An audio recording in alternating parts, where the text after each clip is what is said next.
السلام علیکم بچوں.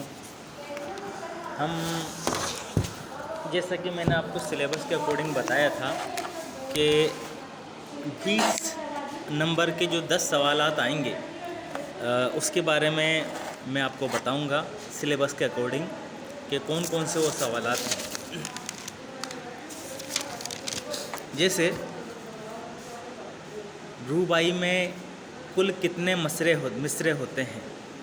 روبائی میں 4 مصرے ہوتے ہیں. مصرع ہوتے ہیں دروازے کا ایک پٹ، جیسے 2 دروازے ہوتے ہیں اسی طرح سے ایک شعر کے اندر 2 مصرے ہوتے ہیں. ایک شعر کے اندر 2 مصرے ہوتے ہیں اور یہ 2 شعر ہوتے ہیں، اس لیے روبائی کے اندر 4 مصرے ہوتے ہیں نا. اور روبائی کا وزن لا الہ الا اللہ محمد رسول اللہ، یہ اس کا وزن ڈپینڈ کرتا ہے نا. تو آپ کے سمجھ میں آ گیا کہ روبائی کیا ہے، کہ روبائی 4 مصروں کی ایک نظم ہے جس میں 4 مصرے ہوتے ہیں اور یہ ایک مختصر نظم ہے. جو شاعر ہوتا ہے وہ 4 مصروں میں ہی اپنی بات کو ختم کر دیتا ہے اور اس کا وزن قل هو اللہ پہ یا لا الہ الا اللہ پہ منحصر ہوتا ہے. اسی طرح سے مقطع کسے کہتے ہیں؟ مقطع تو دیکھو، مقطع کا معنی ہوتا ہے قطع کرنا، یعنی ختم کرنا. کسی بھی غزل میں یا کسی بھی قصیدے کے اندر جب شاعر اپنے غزل کو ختم کرتا ہے تو جو آخری اشعار ہوتے ہیں یا آخری جو شعر ہوتا ہے 2 مصروں کا، اس آخری مصرے کو مقطع کہتے ہیں. اس مقطع کے اندر شاعر اپنا تخلص پیش کرتا ہے. اگلا سوال، غزل کے مطلع کے دونوں مصروں میں قافیہ ہوتا ہے نا یا ردیف ہوتا ہے؟ تو دیکھو، جو غزل ہوتی ہے، غزل میں 5 ارکان ہوتے ہیں. ایک تو ہوتا ہے مطلع. مطلع کا مطلب ہوتا ہے اطلاع. جب شاعر غزل کی شروعات کرتا ہے تو اس میں اس کے شروعاتی جو پہلا شعر ہوتا ہے جس میں حروف ردیف اور حروف قافیہ دونوں موجود ہوتے ہیں، تو اس کو ہم غزل کا مطلع کہتے ہیں. عموماً ہر غزل میں ایک مطلع تو ہوتا ہی ہوتا ہے. اس کے علاوہ بھی اگر شاعر چاہے تو دوسرا مطلع بھی اس میں رکھ سکتا ہے. اگر دوسرا مطلع اس غزل کے اندر آیا ہے تو اس کو ہم حسن مطلع کہتے ہیں. وہ حسن کاری بڑھانے کے کام میں آتا ہے. اگلا سوال، مسدس کسے کہتے ہیں؟ دیکھو، عربی الفاظ ہیں جس کو ہم 1 کو یکم کہتے ہیں، ہے نا، 2 کو دوئم کہتے ہیں، 3 کو ثلث کہتے ہیں، 4 کو رباع کہتے ہیں، 5 کو مخمس کہتے ہیں. اسی طرح سے 6 کو مسدس کہتے ہیں. اور مسدس کا مطلب 6 ہے، یعنی کہ 6 مصروں والی 6 بندوں والی نظم کو مسدس کہتے ہیں. اور ایک صنف ہے جس کو ہم مرثیہ کہتے ہیں. یہ مرثیہ زیادہ تر مسدس میں ہی لکھا گیا ہے. اگلا سوال، آتش کا پورا نام کیا ہے؟ خواجہ حیدر علی آتش. خواجہ حیدر علی آتش، انہوں نے غزلیں کہی ہیں، یہ غزل کے شاعر ہیں. آتش کا تخلص آتش ہے اور ان کا پورا نام خواجہ حیدر علی ہے. اب کتاب ضرب کلیم کس کی ہے؟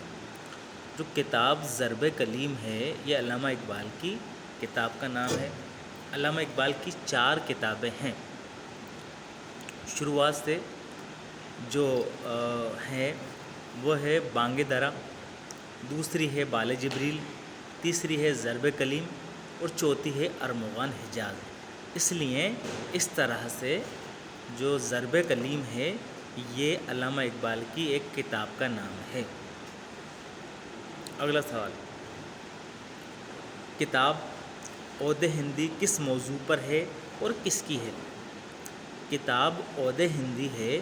عود ہندی دیکھو غالب کو ہم دراصل غزل کا شاعر جانتے ہیں. غالب نے غزلیں بے شک کہی ہیں، حالانکہ غالب نے اردو غزل سے زیادہ فارسی غزلیں کہی ہیں، لیکن چونکہ فارسی ہم لوگ جانتے نہیں ہیں اور ان کی تشریح نہ ہو پائی ہے کئیوں کی، اس وجہ سے ہم اردو کی غزلوں کو جانتے ہیں.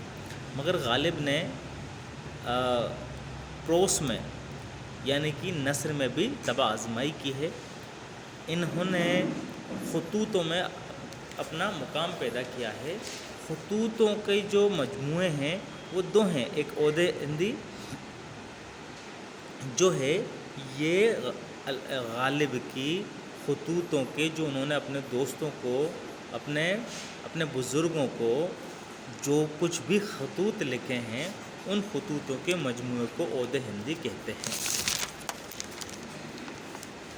ناسخ اور اس کے دبستان کے، دیکھو دبستان کا مطلب ہوتا ہے اسکول یا کالج. تو جس طرح کے موضوع ہوتے ہیں، جس طرح کی سوچ و فکر ہوتی ہے، اسی کے اکارڈنگ دبستان بنا دیا جاتا ہے. عموماً دو طرح کے دبستان ہوتے ہیں، ایک تو دبستان دہلی ہے، ایک دبستان لکھنؤ ہے. تو دبستان دہلی ہے، اس دبستان دہلی میں ایک الگ سوچ ہے، اسی طرح سے دبستان لکھنؤ میں ایک الگ سوچ ہے. تو جو ناسخ ہیں، جو ناسخ جن کا پورا نام امام الدین شیخ تھا، یہ لکھنؤ دبستان کے رہنے والے ہیں اور دبستان لکھنؤ سے ہیں. اسی طرح سے ہے خضر راہ. یہ کس کی کتاب ہے؟ خضر راہ اقبال کی نظم ہے. اور ہاں، اسی طرح سے طلوع اسلام بھی اقبال کی نظم ہے. بہادر شاہ ظفر کا نام سنا ہوگا آپ نے. 1857 میں آخری مغل بادشاہ بہادر شاہ ظفر تھے، اور ان کے اساتذہ یعنی استادوں کے نام دو ہیں. ایک تو محمد ابراہیم ذوق اور اس کے بعد غالب، اسد اللہ خان غالب ان کے استاد رہے ہیں. اگلا سوال، حالی کی مسدس یعنی کہ جو نظم ہے اس کا کیا نام ہے؟ حالی کی مسدس کا نام ہے مد و جزر اسلام. مد و جزر اسلام. مد و جزر اسلام. مد و جزر اسلام. الطاف حسین حالی 1837 میں پانی پت میں پیدا ہوئے. اگلا سوال، مرزا غالب کا لقب اور نام؟ مرزا اسد اللہ خان تو ان کا نام تھا، اور غالب ان کا تخلص تھا، اور مرزا نوشہ ان کا لقب تھا. آگرہ کے رہنے والے تھے، لیکن شادی ان کی دہلی میں ہوئی تھی، اس وجہ سے ان کو مرزا نوشہ کہتے ہیں. نوشہ کا مطلب دولہا ہوتا ہے. کتاب بانگ درا کس کی ہے؟ میں نے بتائی تھی. کتاب بانگ درا علامہ اقبال کی کتاب کا نام ہے. میر کا پورا نام کیا ہے؟ میر کا پورا نام میر تقی میر ہے. میر تقی میر کہاں پیدا ہوئے؟ میر تقی میر وہیں اکبر آباد، جس کو ہم آج آگرہ کہتے ہیں، وہاں پر پیدا ہوئے تھے. سودا کا پورا نام کیا ہے؟ کیونکہ سودا تو ان کو تخلص دیا گیا ہے کیونکہ ان کے آب و اجداد سوداگر تھے، مگر ان کا پورا نام محمد رفیع الدین سودا ہے. سودا تخلص ہے. اقبال کی شروعات میں کس کو اپنا استاد بنایا؟ داغ دہلوی سے شروعات میں انہوں نے اصلاح لی تھی، اور زندگی بھر انہوں نے اپنا استاد داغ دہلوی کو مانا. علامہ اقبال کس سن میں اور کہاں پیدا ہوئے تھے؟ اس سے ہمیں پتہ ہے 1877 عیسوی میں علامہ اقبال سیال کوٹ پنجاب میں پیدا ہوئے تھے. نذیر اکبر آبادی، ان کا اصل نام ولی محمد تھا، اور یہ دہلی میں پیدا ہوئے تھے، زندگی اکبر آباد میں گزاری.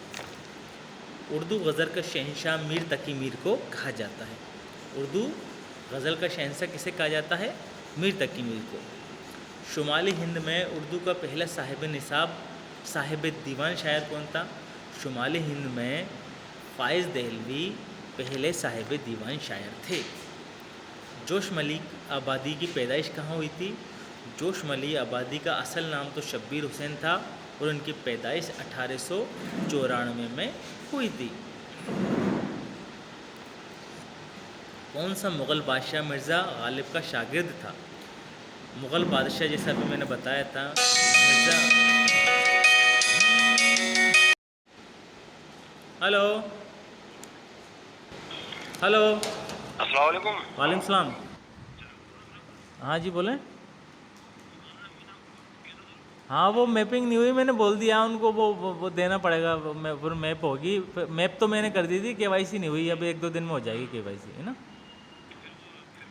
وہ فارم نہیں وہ تو نومبر بڑھ گئی شاید، یہ بڑھ جائے گی شام تک، ہے نا۔ ہاں ہاں میں بڑھ دوں گا، بڑھ جائے گی نا، میں نے بول تو دیا اس کو، ہے نا، یہ لمبی پروسیس ہے، اس میں ٹائم لگتا ہے۔